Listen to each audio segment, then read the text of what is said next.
Bonjour à tous et bienvenue dans ce Morning Bull Live. Nous sommes le 11 janvier 2024 et oui, donc depuis hier soir, le Bitcoin est devenu une vraie action, est devenu un vrai truc que tout le monde peut acheter sans passer par le monde obscur des crypto-monnaies. Et donc l'ETF a été approuvé. Alors c'est une belle histoire parce que finalement la SEC nous a fait un scandale il y a un petit peu plus de 36 heures parce qu'ils se sont fait hacker leur compte Twitter.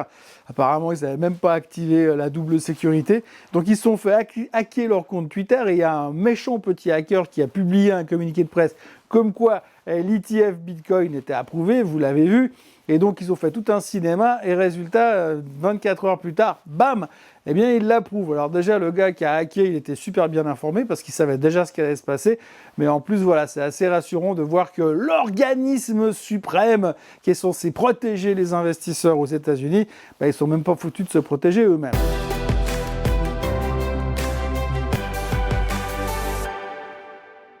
Enfin, ceci mis à part, c'est pas très important parce qu'aujourd'hui, à partir de maintenant tout de suite, eh bien, on pourra traiter de l'ETF Bitcoin. Donc, je crois qu'il y en a 11 qui vont arriver sur le marché. Il faudra choisir le moins cher en termes de prix, de frais en tous les cas. Mais en tous les cas, c'est une bonne nouvelle, c'est une révolution. C'est assez fou parce que finalement, si on revient quelques années en arrière, pas tant que ça, quand on voit ce qui s'est passé sur le Bitcoin, tout ce qui a été dit, tout ce qui a été pensé, et moi le premier, bien sûr, eh bien, se dire qu'aujourd'hui, le Bitcoin est arrivé à rentrer dans les mœurs classiques de la finance.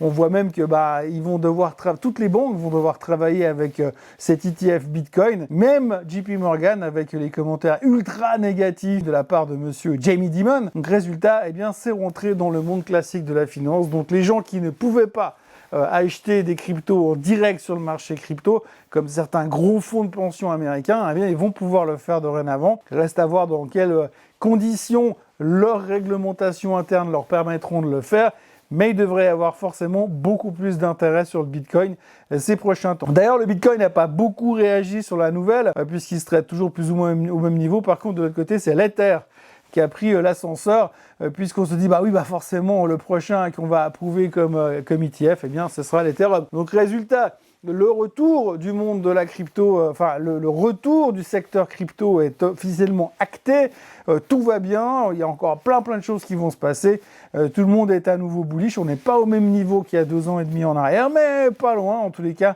On revient avec un énorme enthousiasme sur le secteur et c'était principalement la nouvelle du jour, puisque hier il s'est quasiment rien passé sur les marchés financiers, il n'y avait quasiment pas de publication de chiffres et tout le monde s'est concentré sur que va sortir le CPI cet après-midi. Oui, parce que au cas où vous étiez sur une île déserte depuis 3 semaines, tout à l'heure les Américains vont publier le CPI. Alors selon les attentes, sauf erreur, le corps est attendu à 3,8% contre 4 le mois dernier.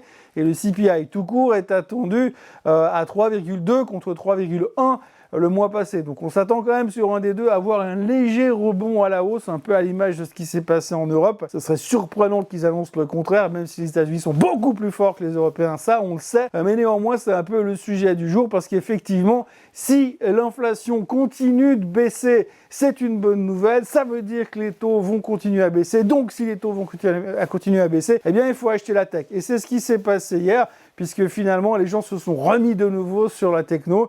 Alors, il y a eu des bons chiffres chez Taiwan Semis, ce qui fait que Nvidia est reparti encore une fois à un nouveau plus haut historique. Il y a une banque d'affaires japonaise qui a également upgradé Meta encore à la hausse, donc du coup le titre rebondissait derrière. Et puis comme on a quand même le secret espoir de voir baisser les taux d'ici le mois de mars, eh bien du coup on a quand même racheté un petit peu de Magnificent Seven pour faire bon poids bonne mesure, ou autrement dit la tech, puisque le Nasdaq enquille sa 4e séance consécutive. Alors c'est vrai qu'on a eu un début d'année un tout petit peu en demi-teinte, mais là, de nouveau, c'est reparti dans la même thématique qu'avant. Les taux vont baisser, donc il faut acheter la techno. Alors la question, effectivement, la réponse, effectivement, ce sera ce soir, les chiffres du CPI, comment vont-elles être pris et interprétés? Aujourd'hui, si on regarde les chiffres, les sondages de début d'année, on s'attendait, 79% des intervenants s'attendaient à une baisse des taux en mars.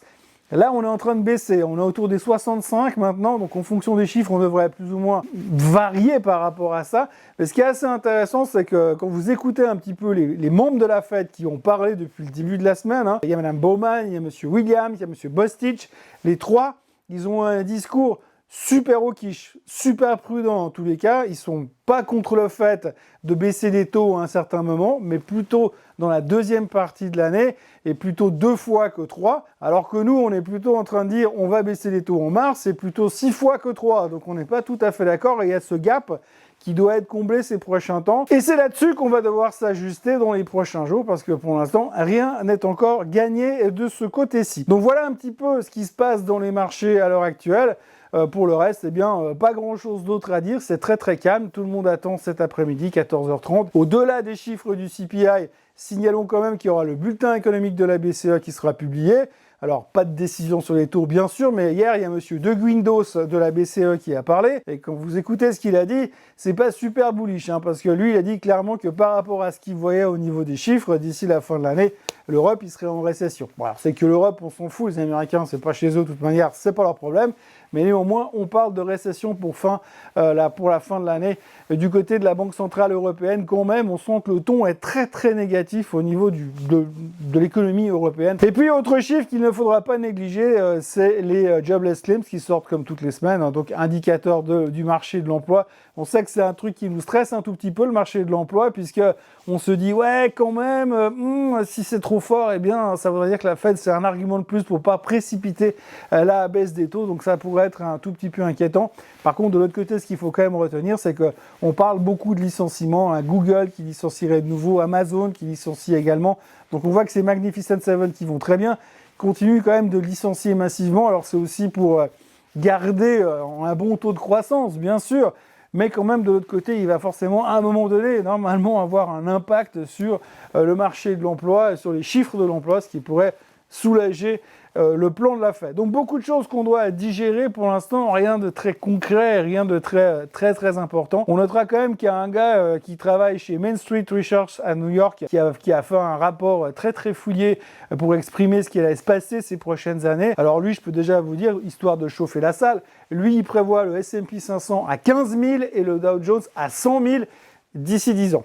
Alors déjà, aujourd'hui, on ne sait pas du tout ce qu'on va faire dans les 10 prochaines heures, mais lui, il voit déjà à 10 ans, ce qui est bien, ce qui veut dire que quoi qu'il arrive aujourd'hui, au moins on peut se rassurer, parce qu'il n'y a qu'à acheter, puisque de toute façon, dans 10 ans, ce sera beaucoup plus haut. C'est marrant parce que ça me rappelle exactement une situation qu'on a vécue en l'an 2000, quand tout montait, que vous aviez une boîte pour vendre de la pâtée pour chien, vous rajoutiez un .com derrière, ça prenait 400%, et là, il y a un mec qui était venu pour sortir ça, Dow 40 000, je vous l'ai déjà montré récemment, eh bien ce gars-là était venu pour dire le Dow Jones ira à 40 000. Alors c'est vrai, il n'est pas loin d'avoir raison puisqu'on se rapproche gentiment des 40 000 sur le Dow Jones, mais ça aura quand même pris 24 ans pour y arriver et entre deux, le marché a quand même perdu 80% sur la tech à l'époque, en tous les cas. Ça ne veut pas dire qu'on est dans la même situation, ça ne veut pas dire qu'on spécule comme des fous au niveau de l'intelligence artificielle, mais il ne faudra pas oublier non plus que l'intelligence artificielle, c'est aussi l'argument central que ce monsieur utilise pour dire que le S&P 500 sera à 15 000 dans 10 ans. Voilà, petit morning bull ce matin, petite journée qui commence, mais qui va s'activer vers 14h30,